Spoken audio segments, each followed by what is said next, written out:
Ito na nga mga mare, nakarating na nga kami dito sa isa sa pinakasikat na tourist spot ng Malaysia at ang aking mga anak ay atat na. Ay, ito na nga ang aming nadatnan at punong-puno na ng mga ite, kalapati at Kalapate. O, anong ginagawa ko dyan? oh, ito naman, parang walang nakikitang kalapati sa Pilipinas, pati dito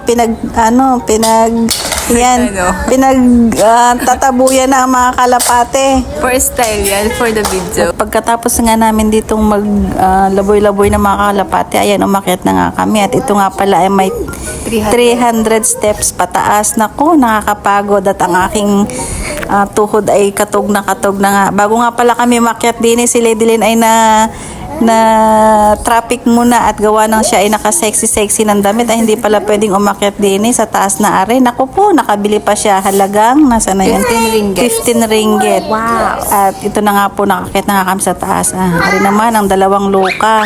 Ano naman kaya ang gagawin ng mga are? Ari naman, dalawang are ay nagmamaganda na naman. Tingnan mo nga at kadami-dami yata nakita ng mga papa sa likuran. Kaya ay nagpapakyot.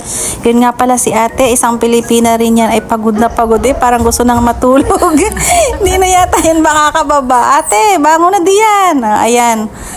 At umakit na nga kami doon ulit sa kabilang yun. At ewan ko kung ano na naman ang aming makikita doon. Papasok na tayo Papasok na kami dyan sa loob niyan. At naku, napakaganda talaga ng lugar na ito. Kaya pag kayo napunta dito sa Malaysia, ay kailangan niyong mapuntahan aring lugar na ari. At napakaganda. Parang kayo ay nasa Pilipinas lang. Anong lugar yan? Bato Caves.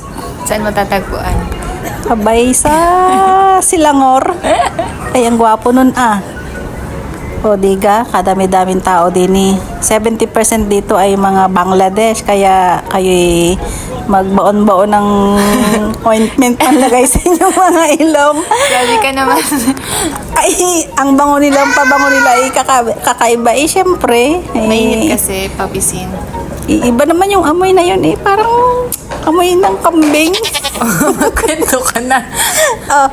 Ayan na nga at kami paakyat na doon sa taas. Nawawala pa yung iba kong kasama. Hindi mo alam kung saan pupunta. Ayan na naman si Lola at nagmamaganda na naman. Hihilahin na naman ako doon sa taas. At puro na naman pa picture at kung ano-ano naman ang mga gagawing mga post diyan di ba ayun nasa kataas-taasan yun, ayun na talaga ang pinakandulo niyan, open siya sa taas at napakadami diyang mga monkey. Yan ang isa sa mga dahilan kaya si Ainol ay sumama, gusto daw niya, I want to see the monkey. Ayan, akyat ka ulit diyan pataas. Dito naman sa gilid na ito ay yung mga Indian na mga deboto dyan kayo magdadasal, magdadala kayo ng kung ano-anong mga dapat nyong ibigay sa kanilang mga rebolto. Ayan, nakakyat na nga kami dito. At sa gilid na yan ay napakaraming unggoy. Ayan na nga ang mga tao lahat ay nagbibigay na ng mga pagkain. May mga dalang chocolate, may mga dalang saging, bayabas at kung ano-ano. Kabilang ay walang nadala. At Kwenchana. diba? Ayan na. Kadami-dami. Ayun, sa taas na yun ay mga mga anak ng mga baby monkey pa yan.